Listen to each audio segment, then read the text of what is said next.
I've had a few Bigfoot encounters in my time as a ranger, all of them while I've worked in Oregon State.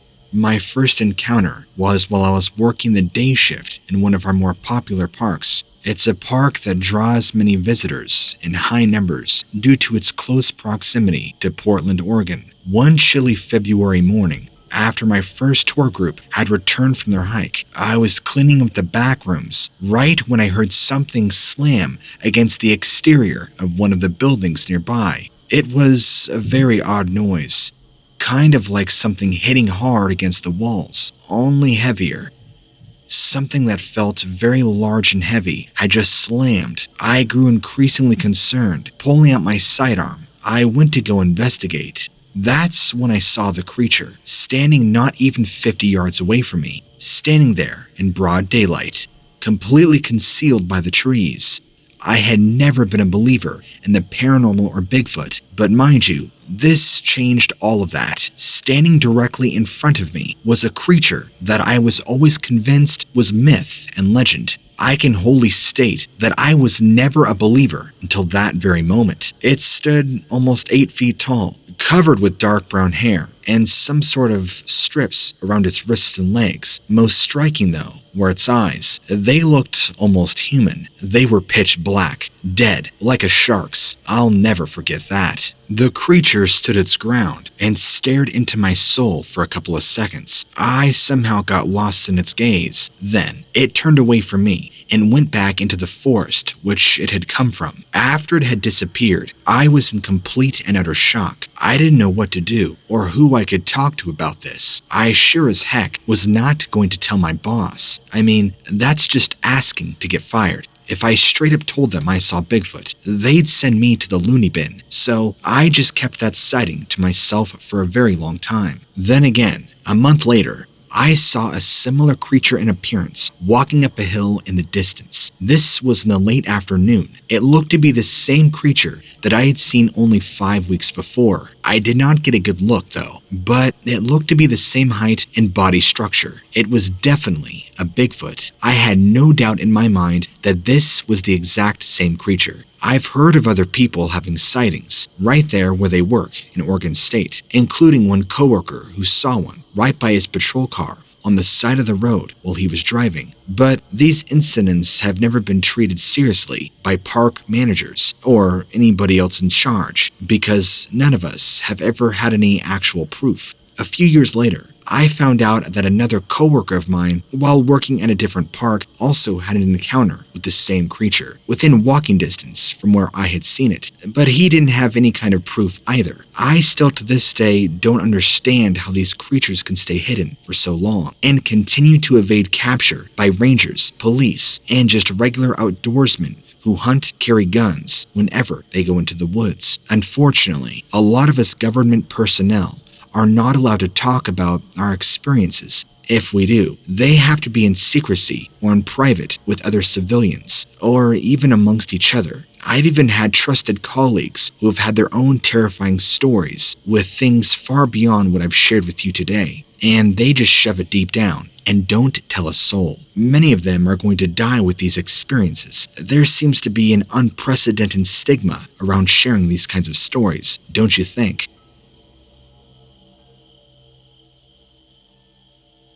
I've been a part of the search and rescue team for the state of Texas for about 6 months now. I've been on a lot of calls, but never really saw anything out of the ordinary, except some strange stuff here and there. I had just finished my patrol shift and was at home when we got a call about an officer down. The search was an area in Odessa, which is about 90 minutes away. So I had to drive about halfway there before getting on the phone with my supervisor. He gave me a rundown of what happened, and we discussed what our plan of action would be. The main idea was to wait in a choke point along the highway for somebody who might have been involved in the crime for an innocent person fleeing the scene. I had the idea of setting up a perimeter around that area and waiting for something or someone to come out, then follow it or them as they ran from the area. After 2 or so hours, we had not seen anybody leaving, so I suggested to my supervisor that we go ahead and head into town where this all happened, considering it was still dark. He agreed. After getting into town, we started searching around the area where the incidents happened. We had already searched most of the houses and businesses, but I saw a few places that might have been good hideouts for someone who was running from the scene. Off in the distance, there were a line of thick trees and brush leading out to an area not too far from the highway. In the past, criminals have tried to hide out in this area for safety before. I asked my supervisor if he wanted me to check the area, or we should wait until daybreak. He told me to go ahead and search around it, but to not go inside unless I had proper backup. I started off walking through the brush and into the woods, checking around every corner in case there was someone hiding. As I came upon a small clearing, I noticed that it had been stripped of all its leaves. There were clear signs of dragging marks on the ground as well. This seemed too coincidental, just for me to believe that this spot wasn't used by somebody. I stayed outside of the clearing, using it as a marker for my search area, and continued to walk deeper into the brush. I had been walking for about 5 minutes when I came upon an old tree that looked like it was struck by lightning pretty hard. It was split right in half, but not at the base. It was almost as if somebody had cut it with a chainsaw and left the bottom end intact for some reason unknown. I don't know how to describe it, but I felt this tree possessed this supernatural energy about it. In fact, the surrounding area where I was felt different, higher in electromagnetic energy. I stood there for a while, trying to get over this feeling that kept growing stronger and stronger. I decided that taking pictures and documenting the area would help me get over this feeling. However, as I started taking pictures, I felt the blood in my veins freeze. There, between 2 trees, was this pale white hand reaching out from behind, pulling itself towards me. I didn't run or scream. I couldn't make a sound at all. It felt like time had stopped entirely, and everything around me had completely disappeared, except now for this figure standing before me. As it came closer to the light of day, its face now being visible, it looked as though somebody had stuck a light bulb inside of this thing's head. It was somewhat translucent, and had these 2 completely solid white eyes, with a swarm of black energy emanating around it. I was in complete shock. I could not feel my arms or legs. All I could do was stand there, staring at this thing coming towards me. The figure moved slowly, and as it got closer to me, it stopped moving and let out an exhale of hot air that smelled like fireflies mixed with spoiled meat. Then, it opened its mouth as if it were going to say something, but it did, and the clouds above us grew dark and began forming into what looked like this bright light that enveloped the figure before me, and everything returned to normal. Everything that was standing in front of me had vanished, and all there was left to see was some tree branches swaying back and forth from where this thing had just been. I felt as if the entire world had changed around me. Nothing made sense anymore, like a dream where you try to make sense of what's going on, but it always ends up not making any sense at all. The feeling of dread only grew stronger within me, so I decided to get out of there, head back before anything else eventful would happen. Running back out, I radioed my supervisor. When I got back, he asked if I had found anything, and I told him there were signs of animal or human activity, but nothing conclusive. He was disappointed by my findings, but told me to keep searching. Later on, we ran into a group of state troopers who wanted to keep the search going. They both said they saw something earlier that day that was not normal. They asked if I was up for helping them look. I said yes. Anyway, that's another story for another time. This email is already getting quite long, and perhaps I'll share with you that story in a follow-up email. For now, I'll leave you with this cliffhanger. Enjoy, my friend.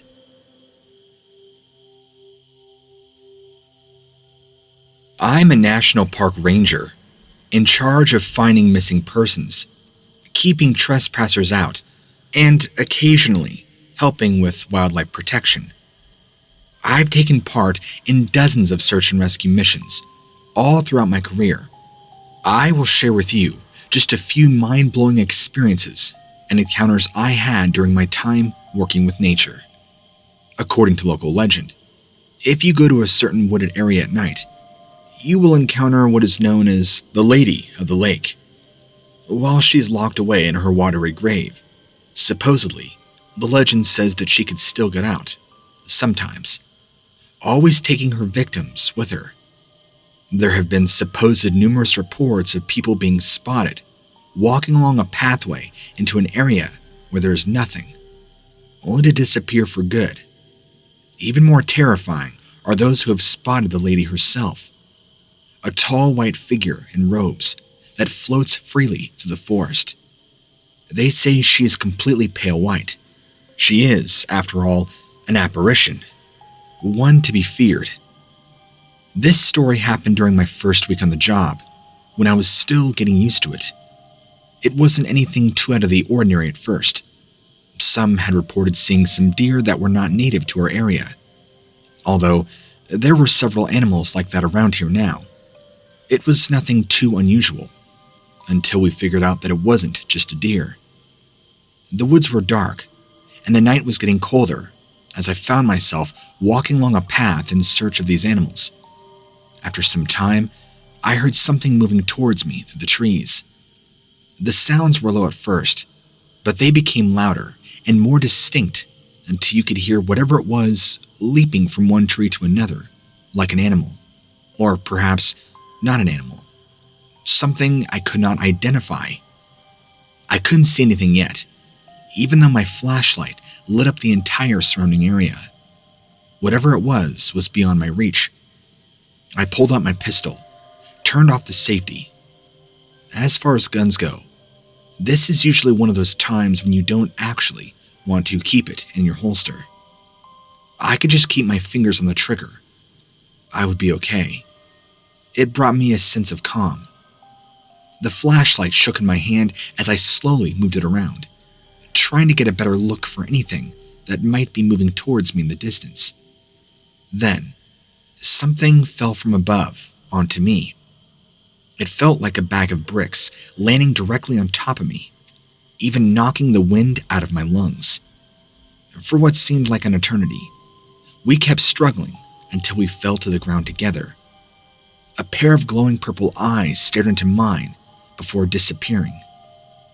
Whatever this thing was, it was bipedal and ran off like a human, despite its ape-like appearance. This strange creature jumped off of me, darting back into the trees. Of course, it wasn't purple in color, but the light of the moon cast a different color on this creature, making it seem different. It disappeared and I ran for my life, out of fear. I'll never forget that. I'm pretty sure what I had encountered was a juvenile Sasquatch that just so happened to fall on top of me from the tree that it was in. Right where I was at was under a thick canopy of foliage, trees, and leaves. I'm assuming it must have been clumsy and fell. I don't know, it was very strange. I've heard of other stories like that where supposedly juvenile Sasquatch are more careless, get caught out in the open, or make simple mistakes their adult counterparts would never make. I also heard about a fellow park ranger who disappeared while on duty one night. Apparently, he got lost in the woods after encountering a large ape-like creature that chased him, nearly killing him. When he was found, he described his assailant as a large ape-like man creature, a large body, long arms, and fur all over its body, with glowing eyes. I have no idea what happened to him, but from what I know, he managed to get away from this creature. Now, I never found much other details about the White Lady, or whatever it's called, but instead ended up encountering that juvenile Sasquatch.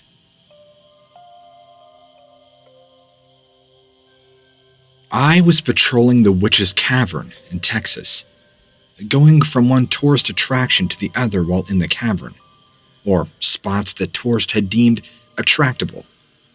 I had heard that there was a missing hiker, but I never expected anything like what I encountered that day. As I was leaving the cavern, it sounded like there was a terrified screaming coming from inside. I called out to make sure nobody was trapped. The more time I spent there looking for whomever might have been in the cavern with me, the more terrifying it seemed to be getting. I kept hearing these terrible screams, and they did not sound human. It sounded like something you'd hear out of a horror movie. I'm not gonna lie, I felt extremely reluctant to continue my search for the missing hiker. But ultimately, I knew what I had to do. I had to keep looking. But I was definitely scared of what I might find inside the cave.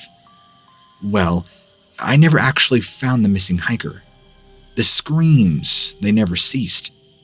I'm still looking today, and it's been 20 years. I never found out what was in the Witch's Cavern. I could go on a tangent, claim that it was some sort of ghost or, I don't know, maybe a skinwalker, some sort of other mythical creature that is supposedly said to exist. But I do not know for sure who or what was down there. Whatever it is, it's probably still there, since I seriously doubt it was a person. Perhaps we will never know what happened to that missing hiker. But I would advise any hikers or rangers out there to keep an eye out and always be aware of what your gut and senses tell you. Sorry this email is so short. I'm not great with words, but this was an experience that really haunted me. I thought you would enjoy it.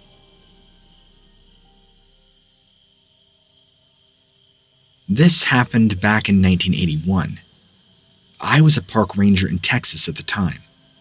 Not my most favorite job in the world, but it paid well, at least for where I was in my life. And I got to be outside in nature, something my younger self really enjoyed.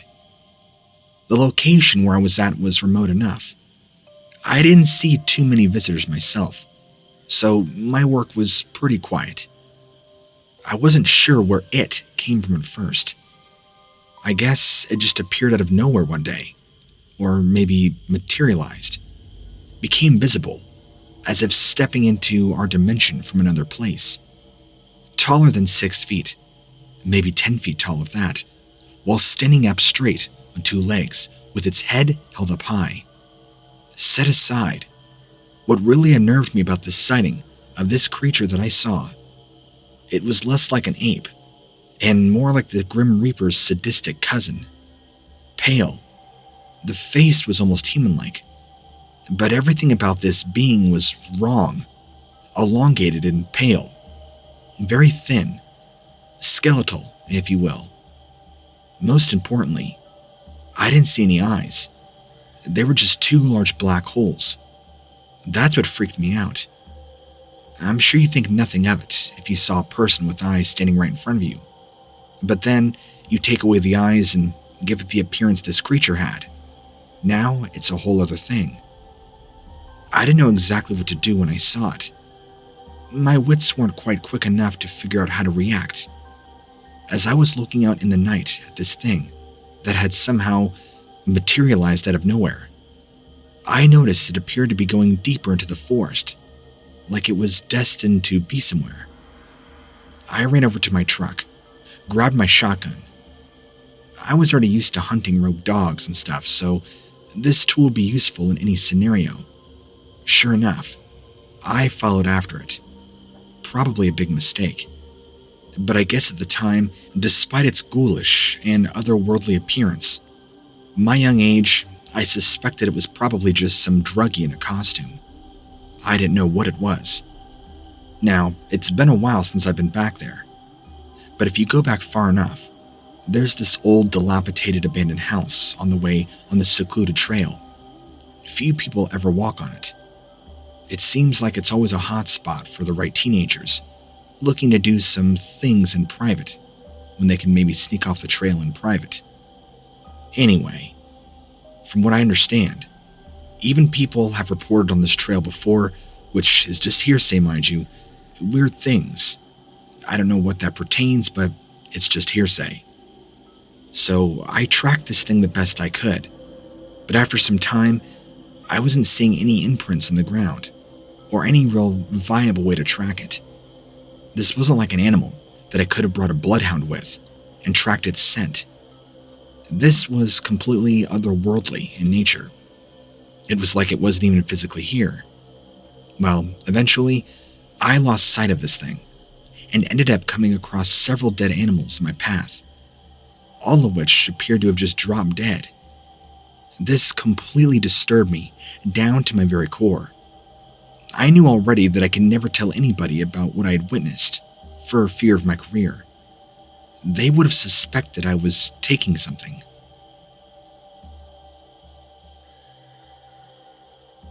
I know this story probably sounds false, but hear me out. If you've ever been to the Crater Lake National Park in southern Oregon, you've probably come across some strange UFO-esque type things. Maybe you've heard of Bigfoot. Maybe you've heard of strange lights and UFOs. Either way, a friend of mine, or whom I'll call a friend, had apparently seen a mysterious creature back in the year 2000 while on duty, alone, during night patrol. Now, I'd asked him to tell me what exactly he saw that night, but it took a lot out of me to get him to talk about it. He kept saying, no one's going to believe me, and he's been like that ever since his encounter 21 years ago. After some begging, pleading, and more bribing, this friend of mine, who I've worked on the field with many times and is a very honest man, finally opened up about seeing this strange, monstrous beast, as he described it. All he remembers is it having huge teeth, large dark eyes, and said its hair scared him. He said that the claws of this thing were so long, and it stood at least 8 to 9 feet tall. It was also hairless for the most part. He said it was white, very pale looking.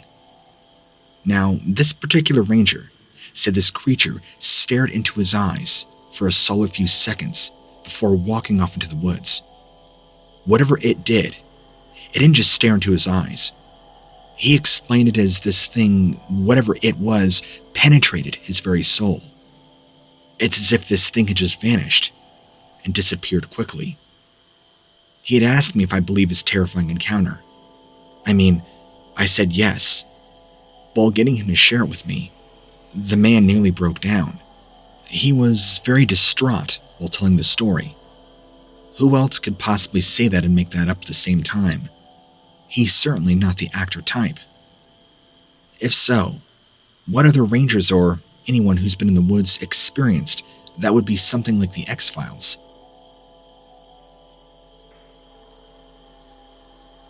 I'm a National Parks Ranger. Let me tell you that these guys have some of the best, creepiest, and completely unexplainable stories you'll ever hear. Some of them have been in the game for decades, and they should honestly pitch some of their stories to Netflix or something. Regular Joes would never believe me. If you heard some of the things we came across, just on regular routine patrols and driving around. The particular park we look after is huge. Absolutely massive. Miles and miles, and well, you get the picture.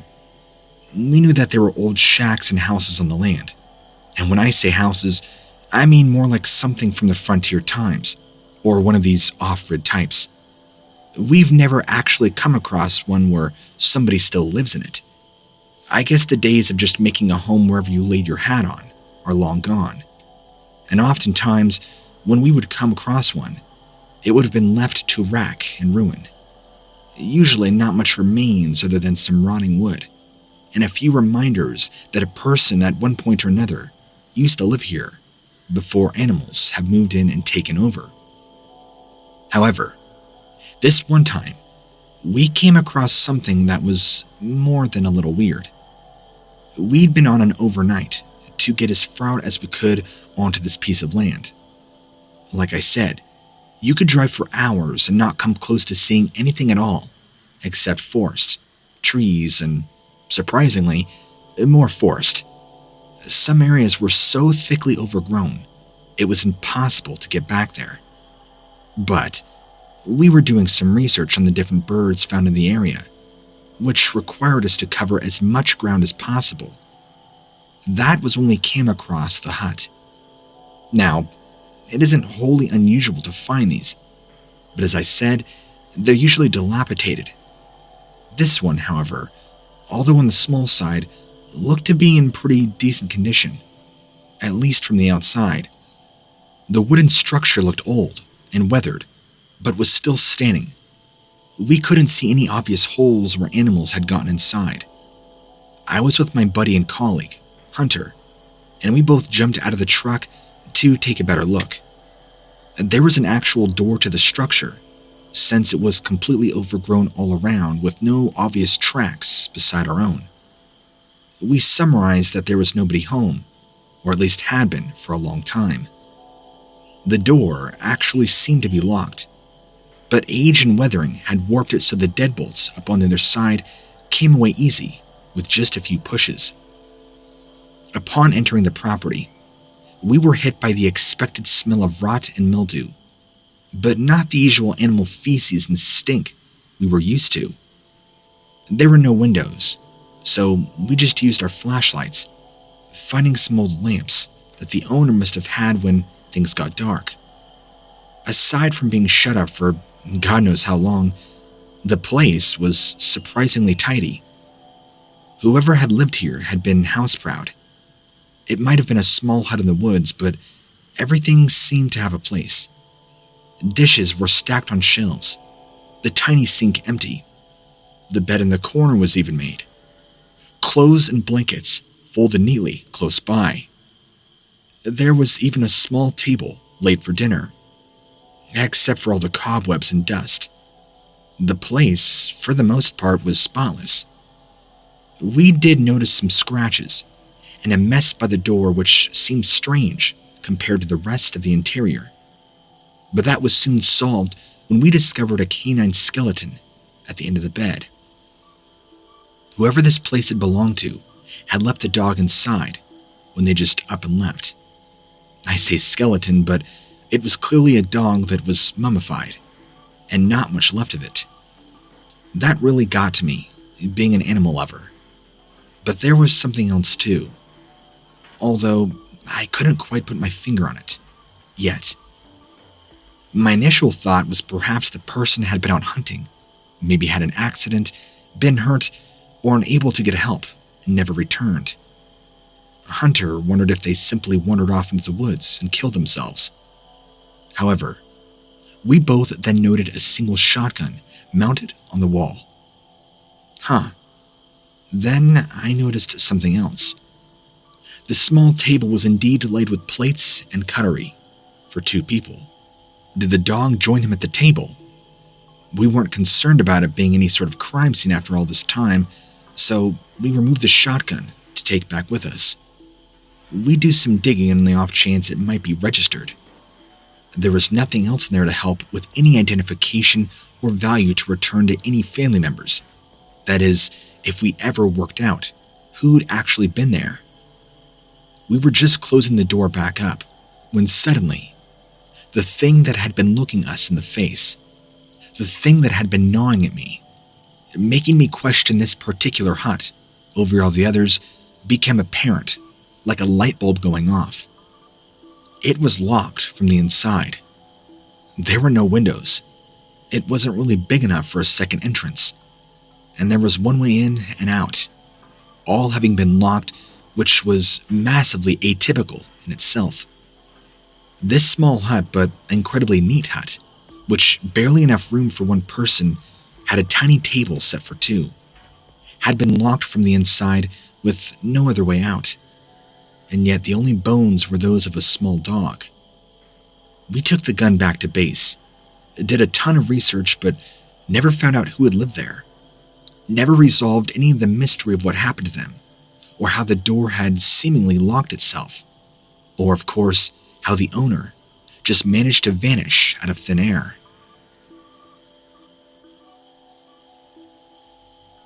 I've been a ranger now for a few years, and before I started my job, I would have never believed the unexplainable that goes on and, you kind of just randomly come across when patrolling. The place I work out of is pretty busy most of the year, with hikers, campers, scouts, etc. So, we're required to be vigilant about keeping safe. I mean, after all, it is a part of the job. However, there is a decent-sized team, and we are very proactive at checking the site for any potential dangers, making sure there aren't any nasty surprises for the kids, especially to come across.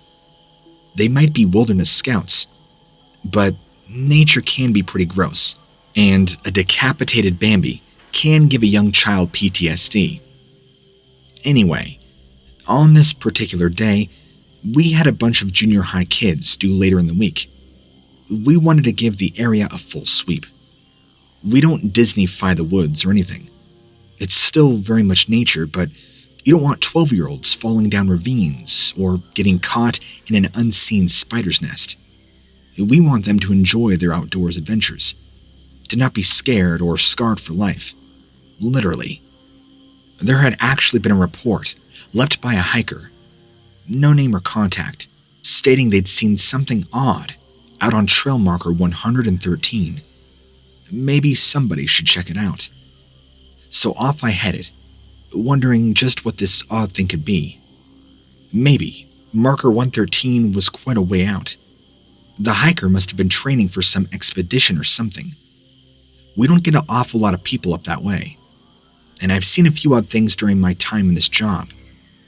One of the most disturbing was a stag's head nailed to a tree. We do have permits for hunting at certain times when we designate certain areas out of bounds to anybody else, but that had happened during an off-season, and it was messed up. We never did find the body, or saw anybody sneaking out a huge carcass. Whatever I had been expecting to find that the hiker had found odd enough to report, it sure wasn't this. At the very far point of the marker, making it a good few-hour trek from the base on foot, was what I thought at first was a body. Thankfully, as I rushed over, I saw that there was no actual body, just clothing laid out on the floor, a sweater, ladies' pants, and boots. When I moved them carefully, underneath was a bra and panties, even socks placed inside the boots. And this wasn't old or thrift store stuff either. It appeared to be expensive, designer labels. I was looking at several $100s worth of clothing. It also appeared very new and clean. I also noticed how completely silent it was. Like, not quiet. I could actually hear myself breathing. There was no wind, no rustling, no animals scuttering about or insects. Nada. So I took some photos on my cell phone and nearly soiled myself when I heard this creaking sound, like a branch or something heavy moving. I reacted quickly and saw what I thought was another body hanging from one tree beside me. But again, it wasn't a person. This time, it was clothes, very similar in style. They had been sewn together and strung from a branch on the tree. Around the neck of the sweater was a rope, which had also been sewn to the material to give the appearance of a body having been hung. And again, it was the exact same clothing. All very designer-based, expensive and new. And this time, though, there was another difference. One I only noticed as I really scrutinized the clothing. There was blood on the cuff of the sweater. I ended up calling one of the bosses. They ended up involving the cops just in case. The clothes and area were all tested for DNA. There were no hits. They were able to determine, however, that the blood had come from a female, but that was about it. No one could actually remember speaking to or seeing any person that left the comment. The page was tested again, but no joy. One of our regular power hikers had passed that way 3 days before and hadn't noticed anything unusual, see or smell. The clothing was indeed designer and expensive, like I had thought, but could also be found in any high-end department store. No women fitting the description of the clothing had been reported missing at any given time. We will likely never know what had happened. Maybe it was an elaborate prank, but why? Maybe somebody shooting a movie. But again, why leave all the expensive props? Maybe there really was a serial killer out there. I mean, after all, it was identified as real blood. But again, none of it makes sense. Thank God, though, there was actually no dead bodies. One theory I heard was that twins were out there to die as a murder-suicide pact, and once they were dead, their bodies were abducted by aliens. As nutty as that sounds, could it really explain the disappearance of bodies and why it was so quiet? Not as much as a fly was around that area, and they usually swarm to even the drop of blood or decay. But why would the hanging outfit be sewn together? Why were the clothes new? And where was the body? Regardless of what actually happened, that area is now strictly out of bounds, even to the majority of rangers. No civilians are allowed, and only those of us rangers with special clearance are actually able to patrol and check the site. I've been back a few times, and thank God nothing else has ever been discovered.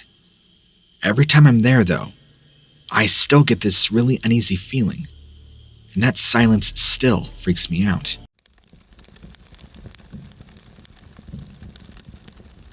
Story 1. The Stairs. One of the strangest things I have ever come across in my job as a ranger was a full staircase in the middle of the woods. There was nothing else around it to show that it was a part, or had been, of any original structure. No walls to suggest there was once a house there, and there were far too many trees anyway. And finding that it wasn't an exclusive experience was even stranger. Apparently, coming across a staircase in the middle of nowhere that has no purpose wasn't an unusual occurrence, but it didn't make the experience any less weird and creepy. I stood and stared for a long time. The other thing that made the whole thing even more unnerving was just how quiet it was.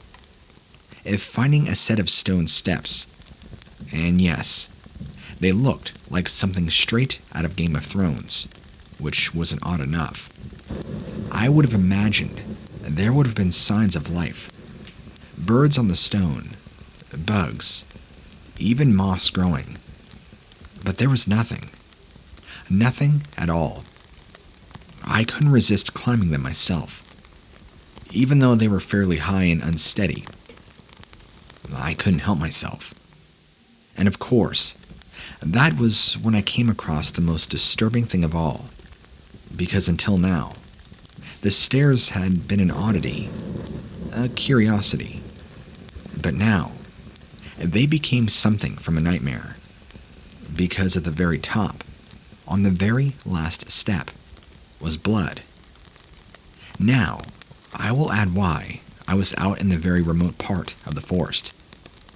We were helping to look for a missing woman. Search and rescue and the police were doing bulk of the job. But since it was a vast area, and they needed all hands on deck, we all were in. Although she was never found.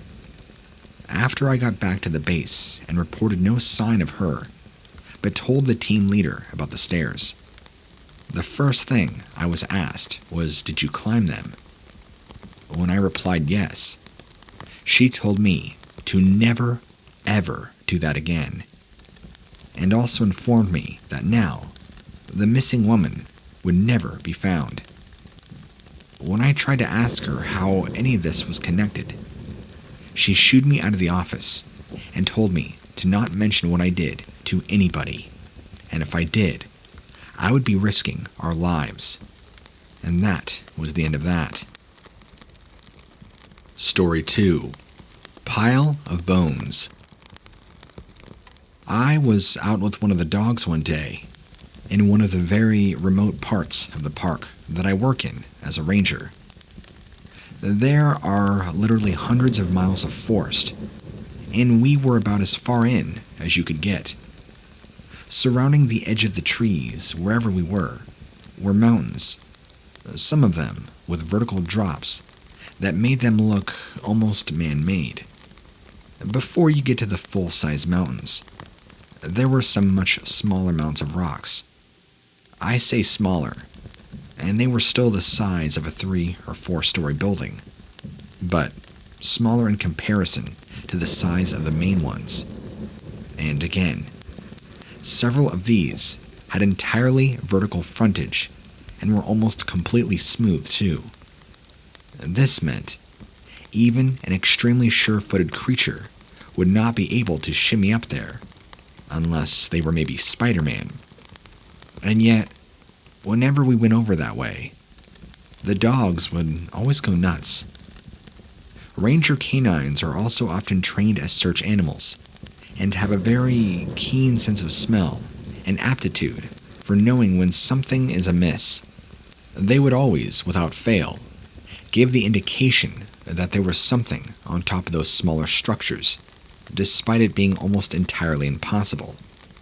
One day, the local search and rescue team was needing some practice, and they had the chopper out. Since we are good buddies with the guys, I mentioned this particular spot that the dogs always go mad over. We all had a good chuckle about it, and they decided to land the chopper there, as if nothing else. It was a good place as any to do a dummy rescue. I asked if I could come along, just to intrigue my curiosity. And do you know what we found? Bones.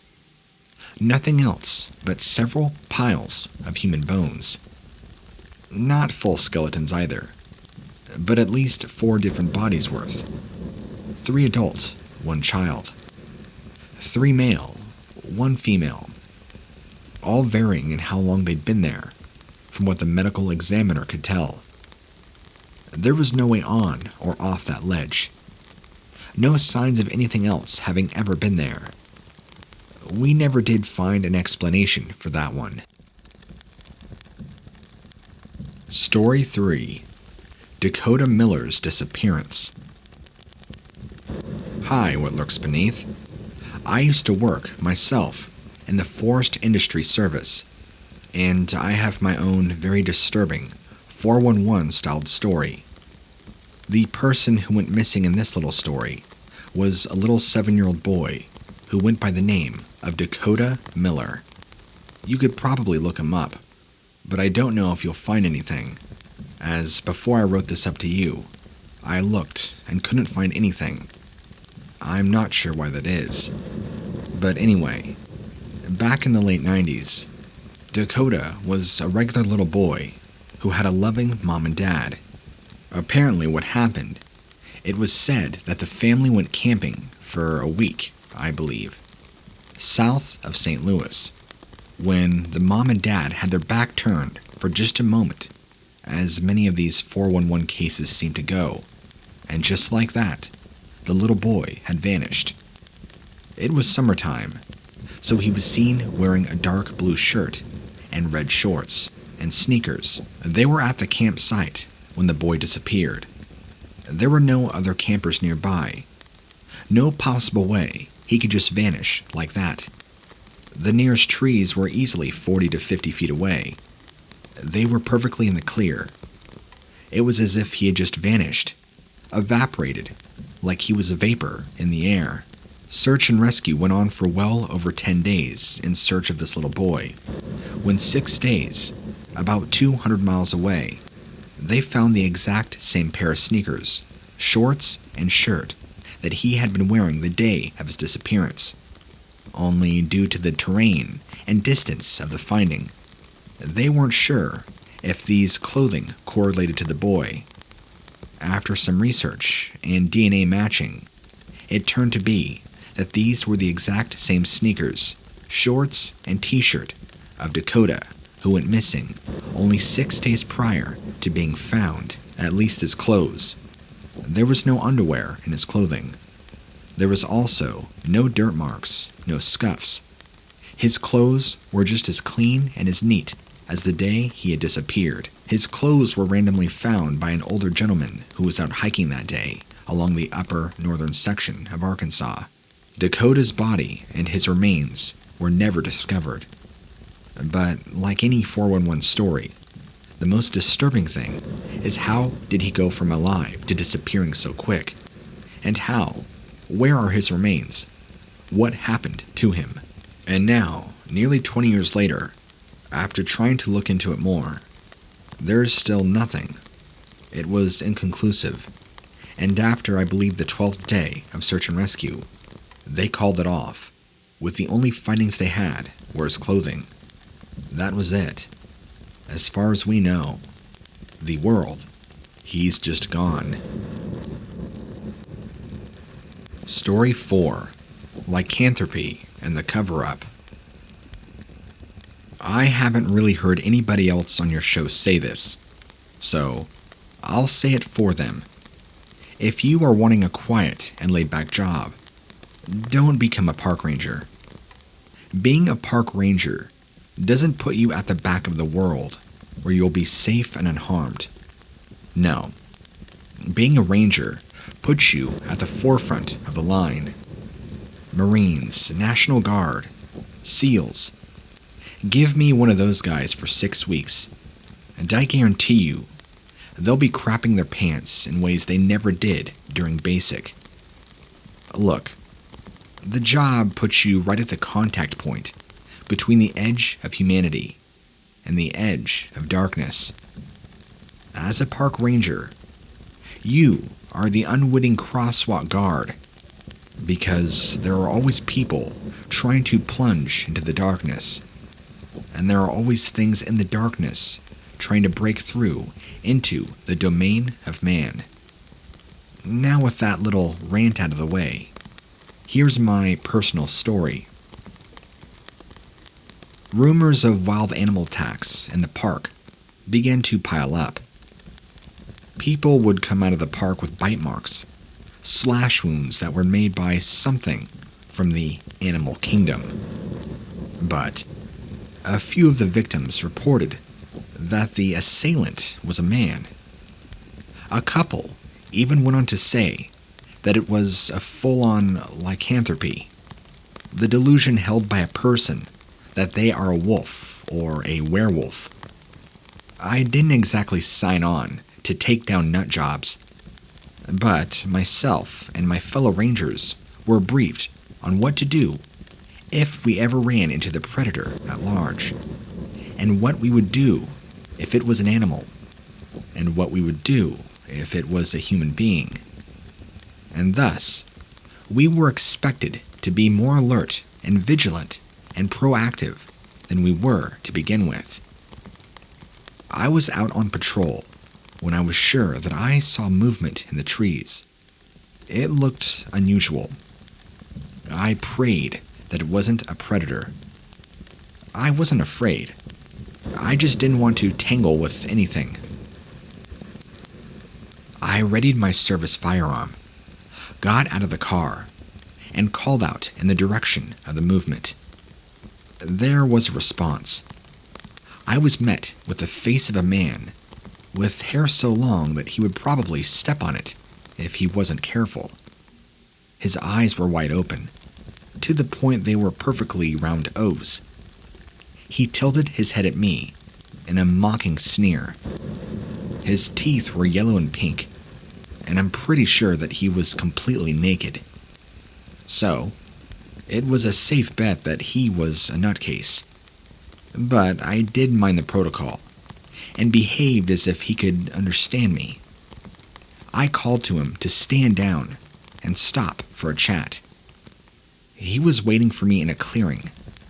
That beard of his was swaying like brown vines, hanging from an ancient swamp tree. Madness rang out like an emergency siren from his eyes.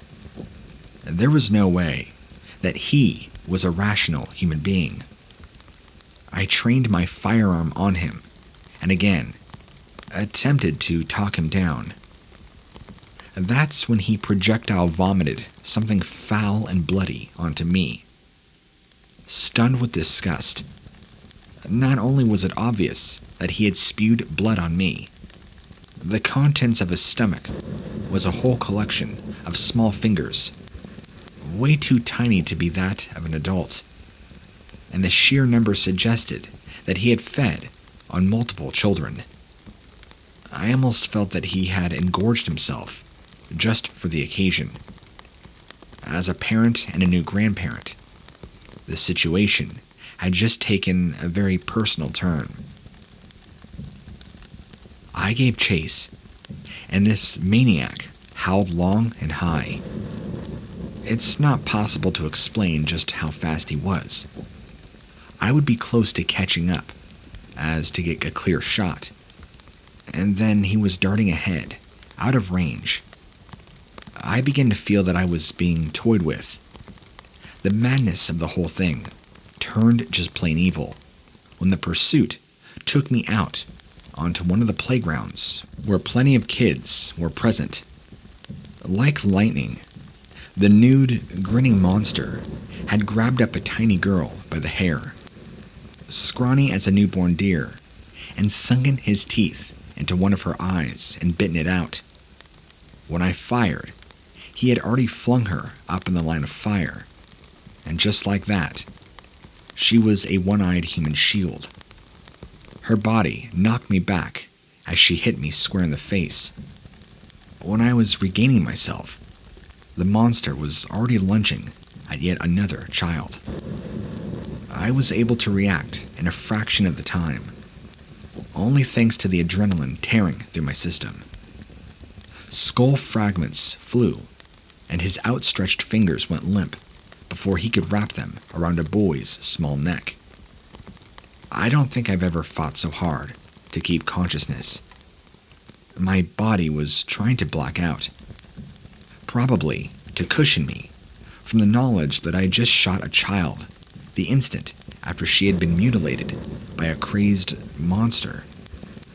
That's when the thought hit me. Was she even dead? I was beginning to see double. I found her face down in the grass.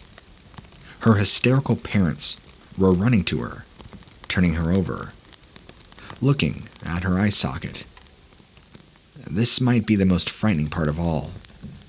Somewhere inside of me came the urge to shoot it. She was ruined. She would be scarred. And it was all because I was half a second too slow. One shot ruined. It was almost like I was hearing the thought out loud, like it was being put into my brain. But my brain had finally snapped, and I blacked out. I'm not too sure the outcome of everything once I regained consciousness.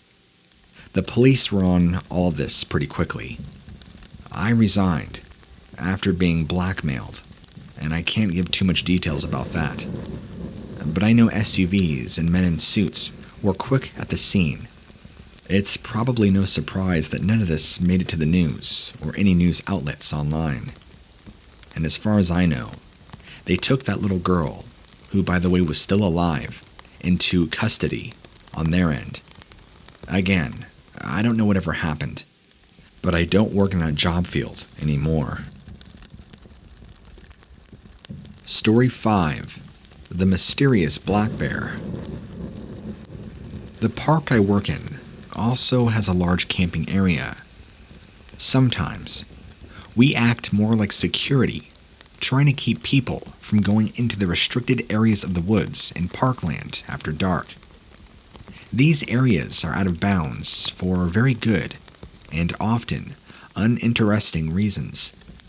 Sometimes, there may be rare birds' nests that we don't want disturbed, or there's been some torrential rain which has made a certain area treacherous. But People sometimes like to think they know better. One important thing about the park I work at is there are no bears. No bears at all in the entire area. Not been a bear sighting here for decades, actually.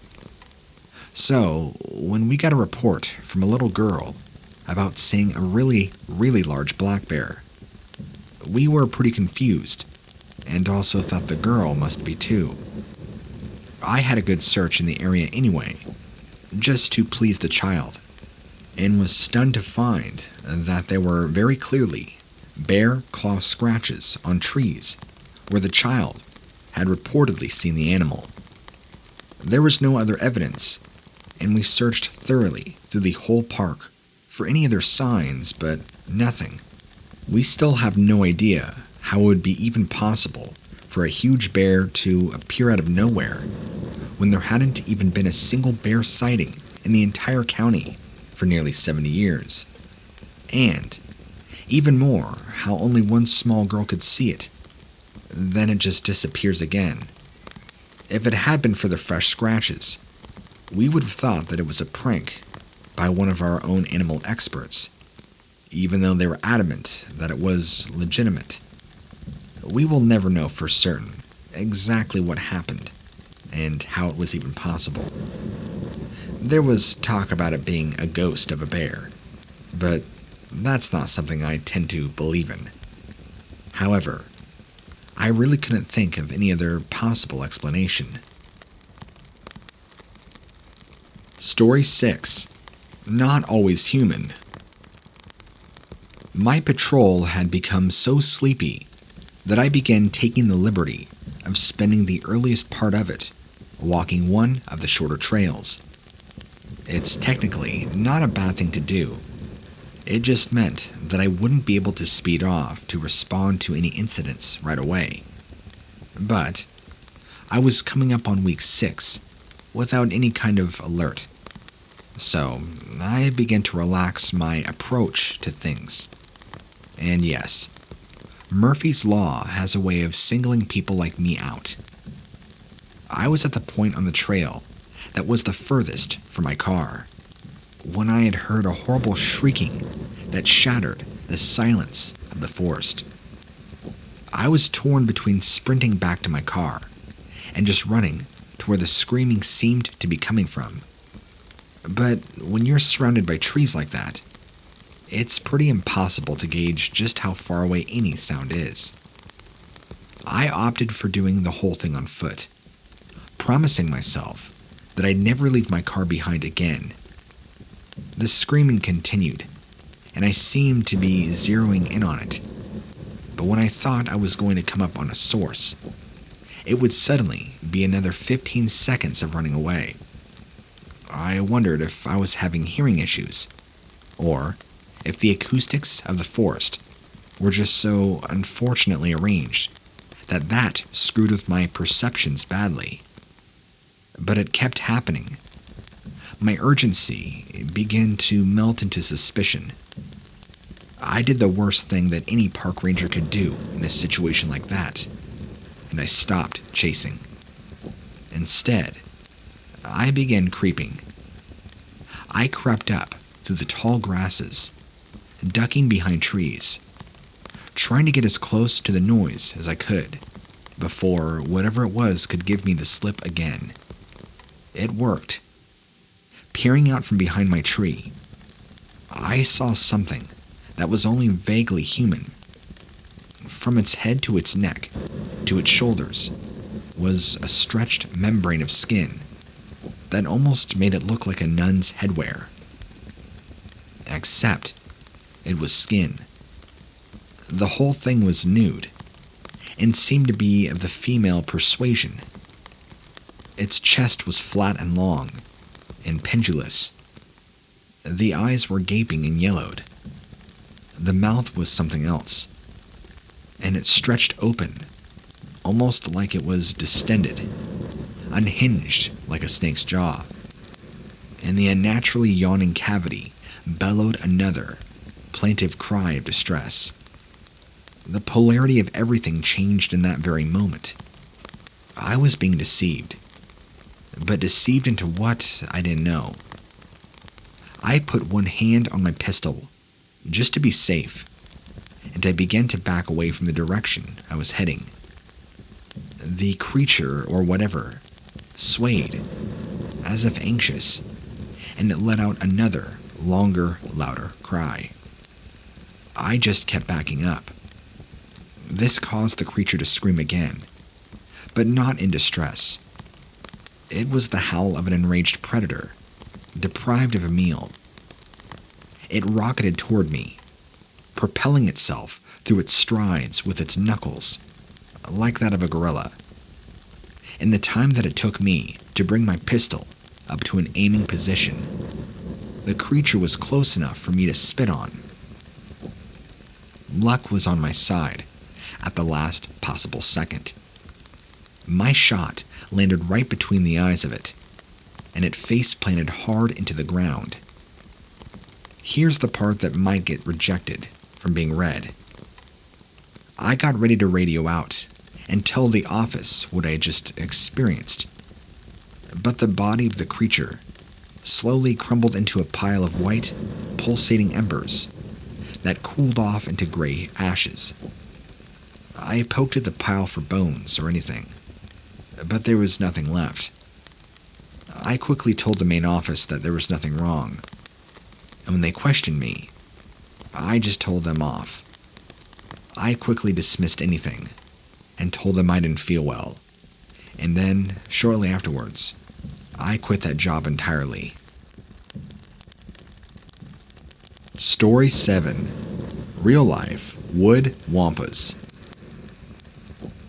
Years ago, back when I was living up in the state of Maine for a few years, I loved to go explore the outdoors.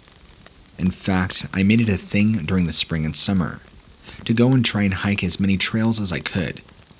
Most of it was to just motivate me to get in shape and stay in shape, having dealt with extremely toxic eating habits and a lot of weight gain. I figured the best thing for me was to be out in nature, hiking, losing weight. After all, I hated running, jogging, working out. But I loved the woods, and walking almost feels like you're not doing anything, and it's easily one of the best and easiest exercises to pull off. I would usually start walking anywhere between 3 to 5 miles a day. I had no problems with it. I loved it. So, in hindsight, it's the reason why I lost so much weight. But on this particular day, in July, would stop my progression for at least a month, because whatever I saw scared the living terror out of me. I get there to the trailhead, and I'm getting out of my car when I notice I'm the only one in the parking lot, even though it was a very small parking lot, but still. It was a beautiful day in late July, and the only other vehicle I could see was a ranger's vehicle, who drove up to me quickly as I was getting my own backpack out the back seat. He called me over and wanted to speak to me, ask what I was doing. I told him I was working on endurance walking, going up the trail, and this one was about a 5-mile loop, which I told him was perfect. He informed me, and his behavior was very disturbing, that I should try and find a different trailhead in a different area, and said there's been some possible animal sightings that were unknown and could pose a threat. I looked at him strangely and asked him, "Do you mean like wolves or bears?" And I'll never forget him looking away, looking down and just saying, "No, not quite," and just kept referring back to that it's probably not the best idea I choose to hike this path, that it could potentially be dangerous. He was acting really weird, avoiding specific answers and wouldn't answer my questions. I thought the dude was weird. Afterwards, he ended the conversation, drove off, and wished me luck. I was thinking, whatever, dude. So, I walked off and did my thing. I get about 4 miles down the trail, probably about near an hour in. I was a pretty fast walker. Like I said, I was probably a little over an hour into my trail when I come around a bend in the small trail, and directly ahead of me, coming right out of the trees, were two extremely large brown-shaped humanoid things walking right towards me at a slow pace. My first thought, actually, get this, when I saw these two things, and forgive me because I can't remember their names, but in Star Wars, you have these white Yeti-looking things, the same creature that I believe Luke kills in Episode 5, but forgive me if I'm wrong. They reminded me of that.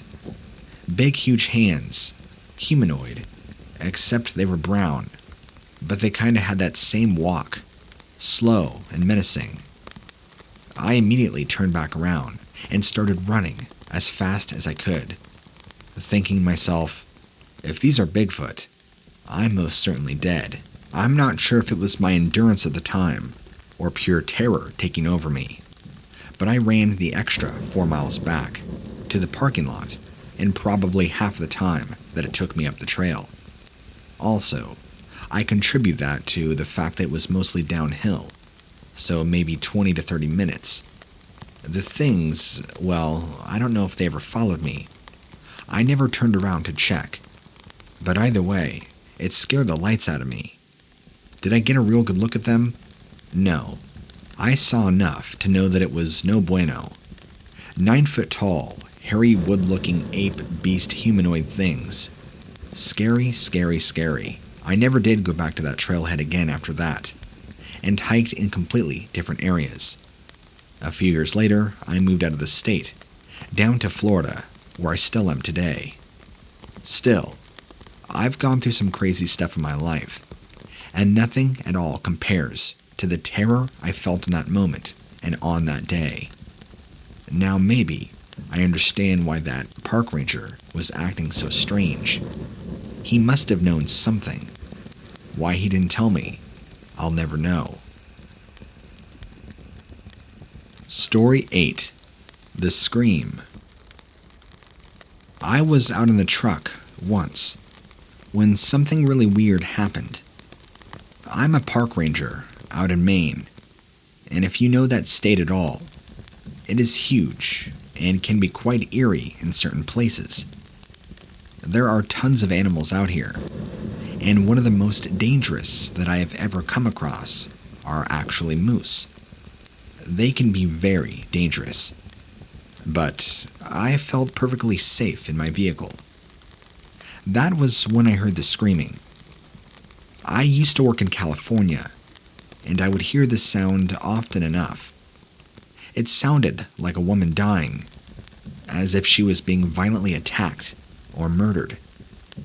But it was in fact a mountain lion, which, after all, was no less scary to happen upon.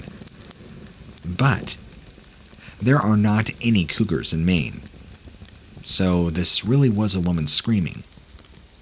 I called it in, as there should not have been anybody this far out, except rangers, and I knew there weren't any female staff out and about that day.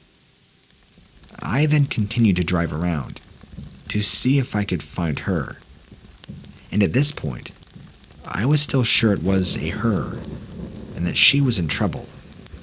I mean, why would you think anything else?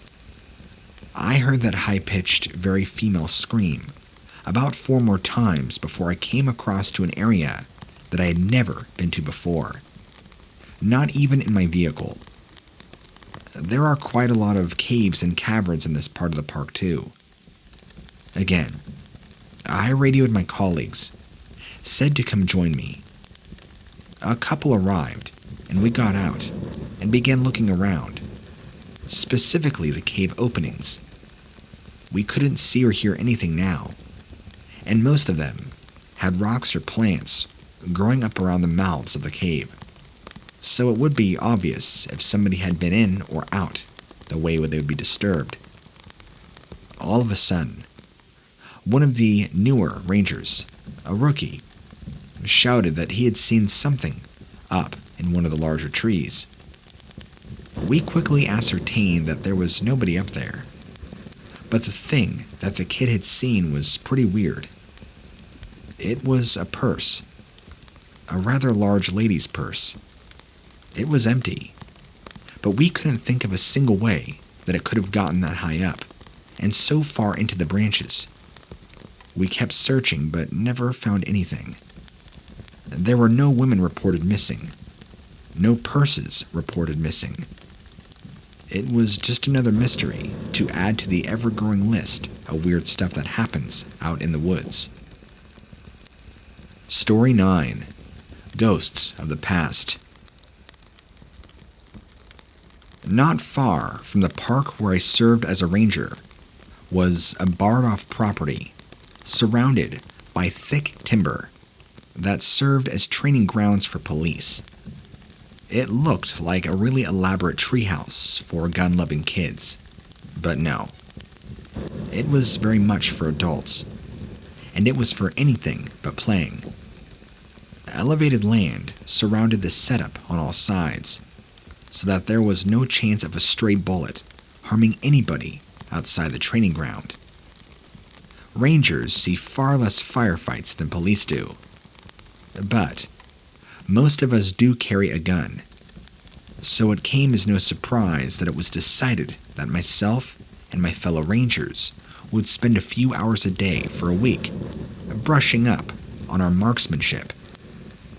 My time slot was taken care of by an officer we'll call Colette.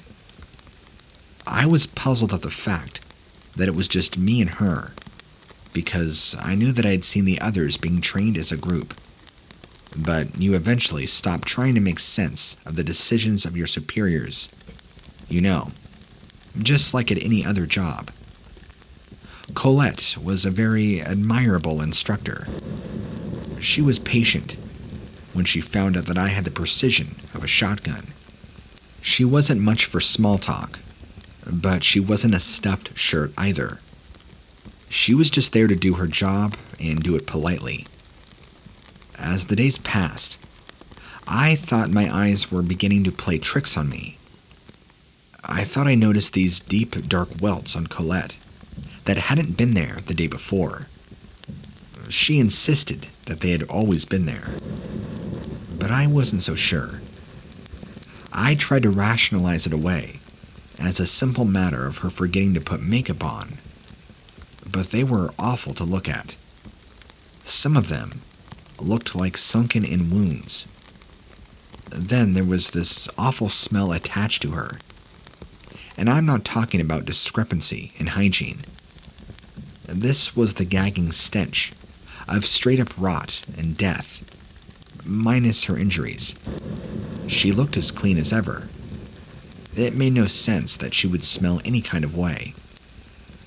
I kept trying to find a way to bring it up before I would end up vomiting in front of her, but I just couldn't. The last day of training, everyone would be trained together. All groups, all instructors. Colette was the last one to show up, and she had turned an awful color since the day before. One of the other park rangers was now visibly shaken to the point that he was turning colors himself. Colette acted like she was seeing a long-lost friend when she caught sight of him, and she moved in for a friendly hug. But he recoiled in disgust. Colette shrugged, and she shook me by the hand and led me off to a far corner of the training ground where trees grew very dense together. She told me that she enjoyed her time with me, and that she knew she could trust me with what she was going to show me next. My fellow ranger from earlier raced over to us and was absolutely out of his mind, stammering and trying to shoo me away from whatever it was that Colette was going to do. I was confused. I told him to shut up, and I'd be with him in a moment. This made him worse. He seemed to be getting desperate. He aimed his pistol right at me. He was the portrait of a man who had become completely unglued. Yet another ranger had followed us, suspicious of the other's dramatic behavior. Dramatic Ranger took a round to the thigh from Suspicious Ranger, causing him to drop his pistol. I was grateful and took the piece before Dramatic Ranger could get it back. Colette had me move some medium-sized rocks from a depression in the earth. I wasn't surprised to find what I found. There were bones, complete with tattered clothing and a badge that had Colette's name on it. There was a second badge, one that must have ended up there on accident. It belonged to Dramatic Ranger. I looked up at Colette, who was smiling at me, looking both sad and pleased with herself, and then she vanished. Suspicious Ranger denied seeing Colette at any given time. I grilled him over it, asking him who had just been taking me out to training all week. He figured I just prefer to train by myself and thought I was just kind of a bamf for it. The body indeed turned out to be Colette's, and Dramatic Ranger confessed to be the murder from a few years back. Others remarked at how he had lost his badge, like he had a way of losing everything else, so it didn't stand out as something unusual for him. He went to prison, which left me, the only other person that had actually seen Colette. My drinking habit got a little worse after that. I never was the supernatural or superstitious type, and there was honestly no way to explain what I had just experienced for an entire week in materialistic terms. So, here, have a story. Nobody, which I understand, can confirm or deny the events but me. But it's hands down the most terrifying realistic experience I've ever had with an actual ghost of somebody once living. I never did believe, but now I firmly do. Story 10. The Faceless. One of the most frightening things that I have ever experienced was on a nighttime shift as a park ranger. Now, to be clear with you, I work in the UK. We do not have many predators like bears, wolves, pumas, etc. The scariest creatures I have come across are vixens, who are in season. They scream like they are being attacked, as they also do when mating, and a badger who appeared out of nowhere and scared the life out of me, as he very obviously hadn't missed a meal in quite some time. But shrieking foxes and fat badgers are par of the course. They might give you a shock when you're out and about, but they won't follow you home and haunt your dreams. That particular attribute is saved for the Faceless Man, and I'm not the only ranger to have seen him. My own experience came one night when I was out on the moor, just making a routine patrol of the entire area. We don't tend to get many waifs and strays up here. Too cold. Sometimes we do get notified to keep an eye out for the odd runaway, but 99 times out of 100, we never see a thing. It was a particularly bleak night. Cold, wet, and I was dying to get back to the office for a much-needed cup of tea. And that moment, of course, was when I saw somebody run past the van. That sight alone was enough to shock me as I rammed on the brake to make sure I didn't hit him. He didn't even seem to notice me. He just kept running alongside the road. At this point, I didn't think anything supernatural was happening. It was just some bloke out running, although that alone wasn't a good sign in this weather, and there was no way you should be on the moor in the dark. So I started up the van, and I followed. It only struck me afterwards that I, in a vehicle, should have easily caught up with him and overtaken a person on foot. but this chap was really fast. When I eventually caught up to him, after a few moments, I pulled alongside and must have been doing around 40 miles an hour, just keeping pace. I rolled down my window and called over to him, asking if he was okay, suggesting I give him a lift home. Then he turns and looks at me. Well, I presume he was looking at me. You see, he had no eyes or face. It was just a blur. The man himself seemed corporeal. He wasn't transparent or anything, like I would have presumed a ghost would be. Everything about his body looked real and solid. He just didn't have a face. Just a head, with a fuzzy, blurry pixelation instead of facial features. It was a good job that the road over the moor was totally straight, and I had nothing to crash into, as right then, I was so freaked out that I would have hit something for certain. He seemed to speed up even faster, and then turned off the road and zoomed off down the moor. I'm not embarrassed to say that I was terrified right then, and raced back to the office as fast as I can manage. I'll never forget walking through the door, and the supervisor taking one look at me and switching the kettle on. "Guess you saw the no-face runner then," she had said. It seemed that most of the team had come across him at one time or another. He never tried anything. Didn't appear to be an omen or anything, but you could never catch him. If you tried to drive or run after him, he would disappear. Most sightings of things like this have some sort of legend attached, so you at least can make a guess as to who the person was, and why they're there. I mean, it would have made sense if there had been some sort of hit-and-run accident, and there had been the man killed. But if that was the case, it had never been reported, which in its own right was highly unusual. We never had any reports from members of the public either. It only seemed to be us, the members, us rangers, who got to see him. Very mysterious indeed. Story 11. Suicide Ritual.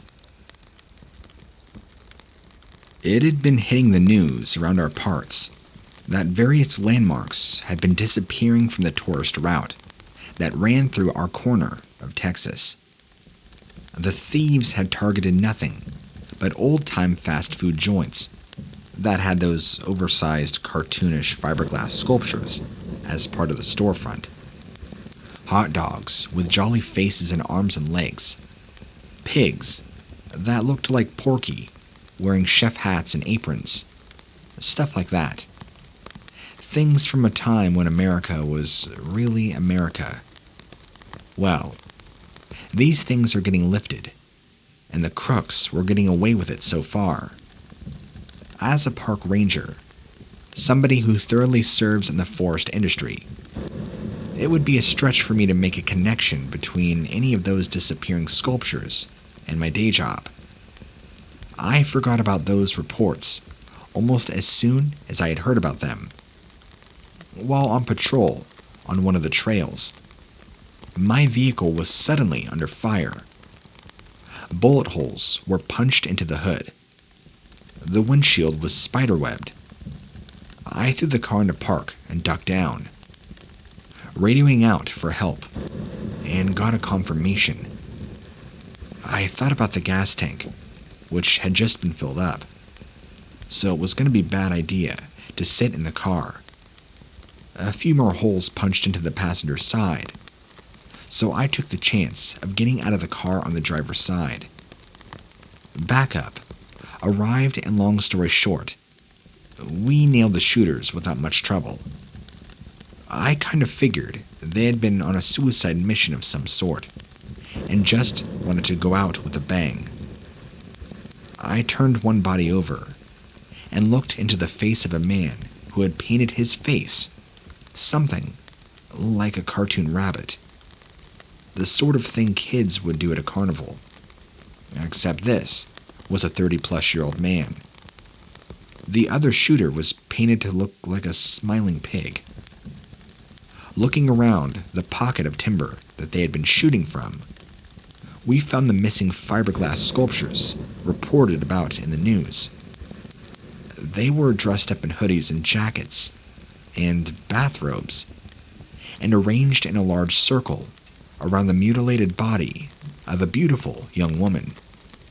At the feet of each sculpture were alternating red and black candles. It turned out the woman had been beaten, raped, and mutilated. The blood was found inside a repurposed bleach bottle. Some of it had been poured on each sculpture, staining their improvised clothes. The sculptures were tediously identified and hauled off to be held until the rightful owners could get them. At the time, I didn't think there would be any more to the story. And I hate to say it, but grisly things like that add to this place's popularity. And our section of the state was kind of hurting for tourism and commerce. I know, it sounds incredibly cold. I am divorced, if that says anything. So, each sculpture ended up in the right place, and it was celebrated in the news. Not long after, it was reported that the restaurant owners were throwing the previously stolen sculptures away, some of them even being burned. Only a couple of the owners were even willing to give a statement, and they were vague about it at best. They said something along the lines of it not feeling right, or they must have been cursed.